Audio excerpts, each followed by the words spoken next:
Call a meeting to order. I want to begin by acknowledging the volunteers and all of the organizations that had played such a key role in one of our biggest festivals of the year, Festival du Bois. We had many council members head out to the festival on the weekend, and that's all I got. That's the only decoration I've got for it. But Festival du Bois, c'est une fête vraiment magnifique qui célèbre notre patrimoine francophone. It celebrates our francophone heritage here in Millardville, here in Coquitlam, and we had so many volunteers. At one point on Sunday, I know volunteers were being relieved of their duties because they had too many volunteers. It was an absolutely wonderful festival. Most of council was there, and I acknowledge everybody that was involved on behalf of council. Thank you so much for doing that for our community. Merci beaucoup pour tout ce que vous nous offrez. Thank you, Your Worship. The first item on this evening's agenda is the minutes of the regular council meeting held on Monday, February 24th. Recommendations to approve those minutes. So moved. Moved by Councillor O'Neill, second by Councillor Hodge. All in favor? Opposed? Carried unanimously. Item 2 is the minutes of the Arts and Culture Advisory Committee meeting of Thursday, February 13th. Recommendation to receive. So moved. Moved by Councillor O'Neill, second by Councillor Hodge again. All in favor? Opposed? Carried unanimously. We have 2 items of business arising out of that committee's meeting. The first concerns the Arts and Culture Advisory Committee 2014 work plan. The recommendation from the committee is that this work plan be approved. Second. Moved by Councillor Asmundson, seconded by the Vice Chair of the committee, Councillor O'Neill. All in favor? Opposed? Carried unanimously. Second item of business concerns an updated Coquitlam 125th anniversary steering task force terms of reference. The recommendation from the committee is that these terms of reference be approved. Moved by Councillor O'Neill, seconded by Councillor Hodge. All in favor? Opposed? Carried unanimously. Item 3 is the minutes of the Finance Standing Committee meeting of Wednesday, February 19th. The recommendation is that these minutes be received. Moved by Councillor Asmundson, seconded by Councillor Hodge. All in favor? Opposed? Carried unanimously.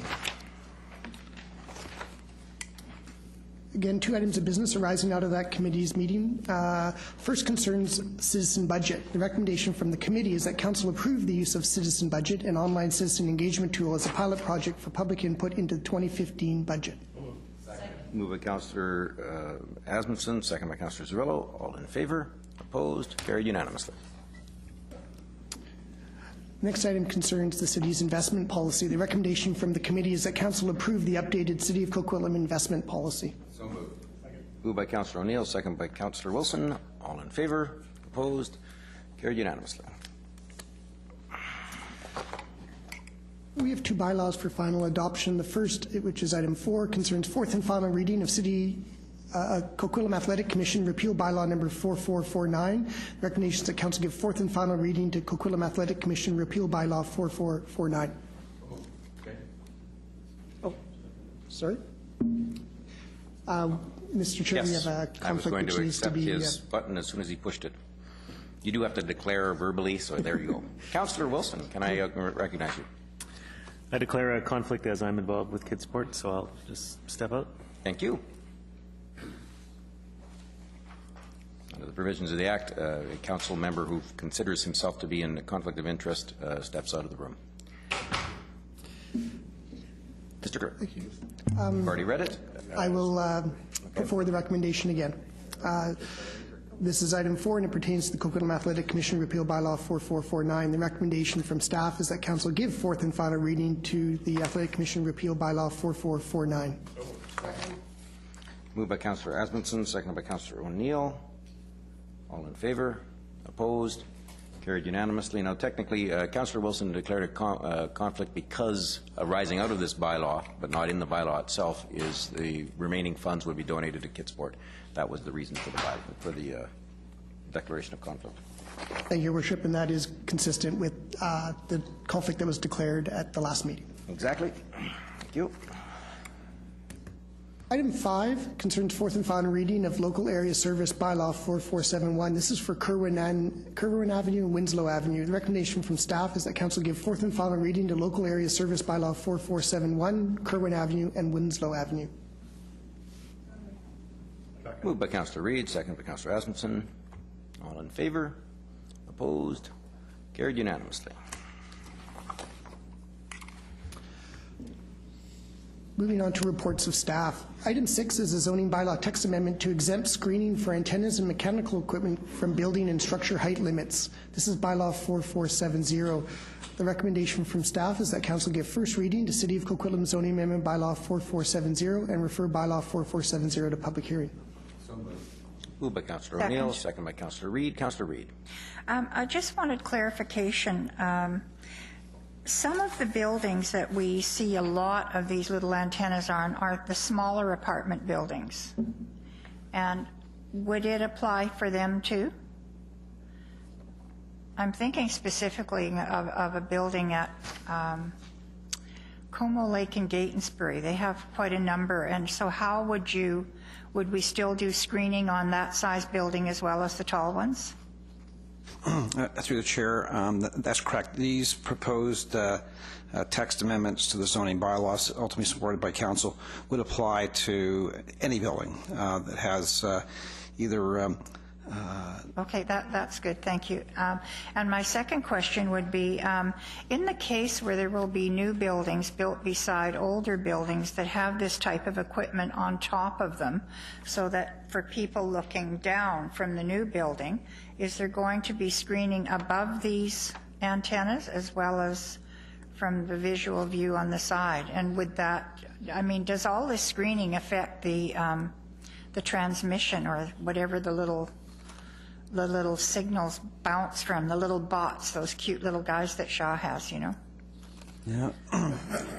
Your Worship, typically the screening, this is both for the wireless communication facility, cell tower antennas and the like, and for rooftop mechanical. Typically the screening is sort of in the horizontal plane, like it's around, doesn't go over top of it.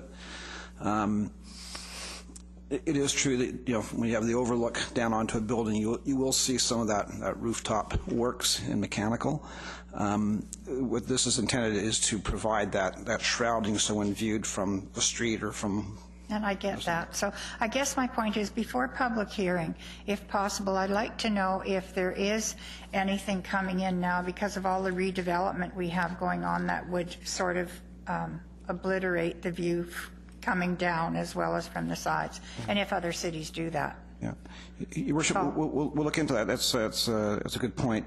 I should just be clear that this would apply to new installations, because right now under the city's wireless communication facilities policy and protocol, when new installations are proposed, they follow our guidelines.